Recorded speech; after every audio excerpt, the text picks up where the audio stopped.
வெளியில என்ன பண்ற நீ? மறந்துட்டேன்னு சொல்லிட்டேன்ல. இனிமே நான் எதுக்கு உயிரோட இருக்கணும்? அதான் எல்லாரும் உள்ள juice சாப்பிட்டு முழுகிட்டாங்க. நான் குடிக்க மாட்டேன். தண்ணியை குடிமா. நான் உனக்கு தொல்லையா இருக்கேன்ல.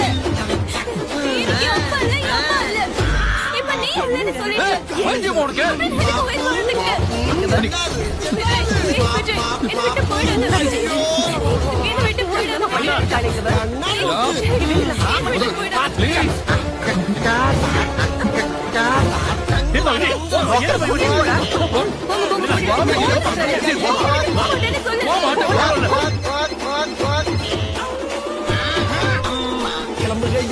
ஹாஸ்பிட்டல் போற வரைக்கும் அப்படியே அசையாம உட்காரணும் சொல்லிட்டு.